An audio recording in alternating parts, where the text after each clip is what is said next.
What happens when cruelty is recorded for the world to see?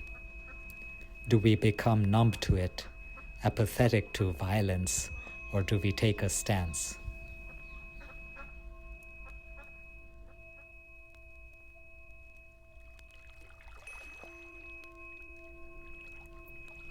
What are we without water? It makes up our bodies, sustains and nourishes us. We are inseparable from it, and it is inseparable from us, for without it, life as we know it would cease to exist. Something about a body of water stirs something within us. We are drawn to it, inescapably so. Is it a wonder that in sadness and in joy we shed water from our eyes?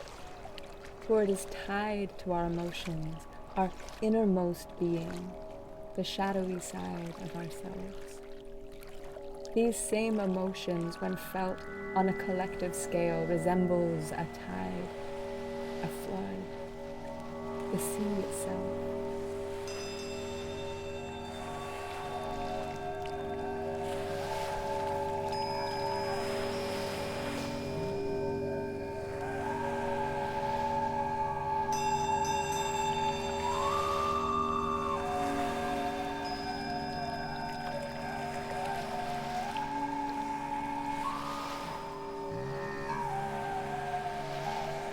Let us stop to remember the time, not long ago, when an officer of the law, someone paid to protect people, murdered an innocent man in broad daylight.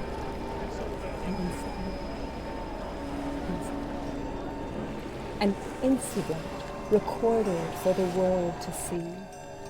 Wrong place, wrong time, wrong skin color.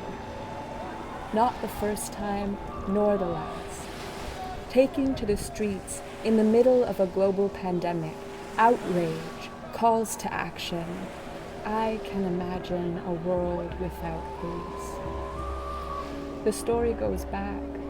We know this, but our lips need us to continue shaping the sounds, recalling the slaves transported across the ocean, names lost to time, bodies, memories, languages, hopes for tomorrow replaced with torture and humiliation. No more coming-of-age ceremonies, just a hold me in your arms as I weep rivers to eternity and a swift whipping for weeping.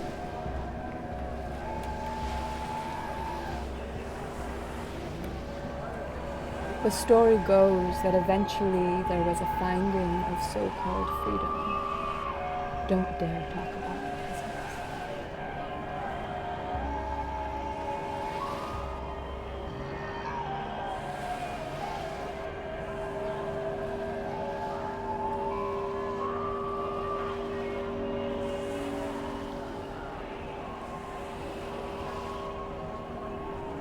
The discovery of a new continent on the other side of known waters came with much bloodshed.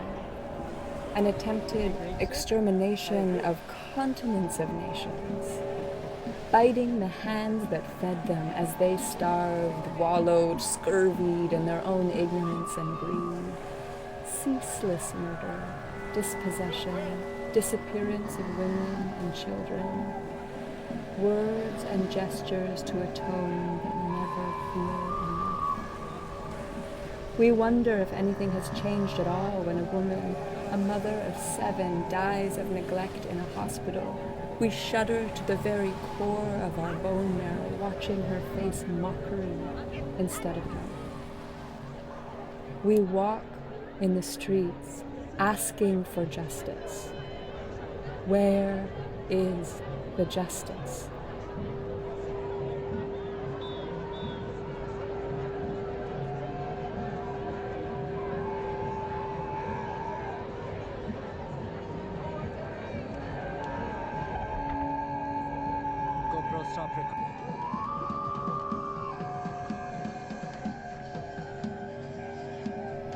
Justice and its pursuit has taken many forms.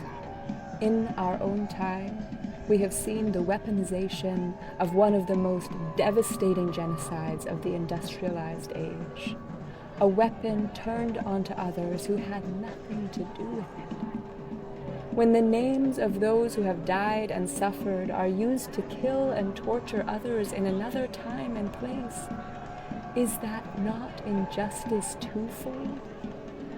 Injustice to the memory of those who lost their lives in the original genocide, injustice to those subjected to years of displacement, occupation, forced societal degradation, ethnic cleansing, and finally, genocide. Occupation always comes at a cost, and when it does come in the form of lives, the reprisal can be monstrous. Unleashed, unimaginable cruelty, recorded and redistributed for billions to see, backed by the powers, the perpetrators can have complete impunity, even gloating in their wickedness. The world does nothing to stop it.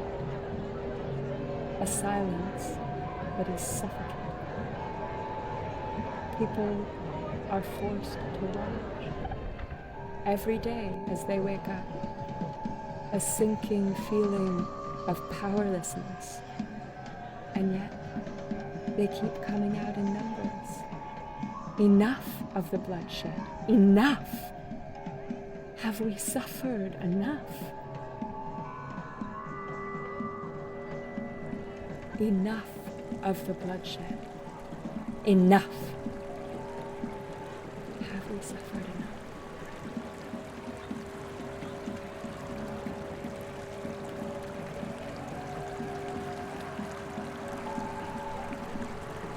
Our voices, that is all we have. We come together to breathe, to share a collective, screamed until hoarse sob of mourning. We come together to heal. The pain is too much to bear alone. We come to haunt those who don't want to share the weight of this burden of agony. For only in numbers can we hope to create the tide that will swell our politics out of complacency and stupor, the flood that will eventually break down the walls of our social prisons, that will wash away the horrors we suffer, and carve into the mountain of systemic oppression pathways for a new tomorrow.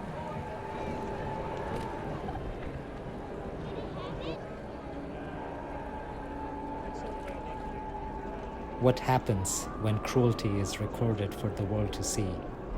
Do we not see that we are part of one interconnected, indivisible whole, one that includes creatures of all sizes, shapes, and colors within countless ecosystems?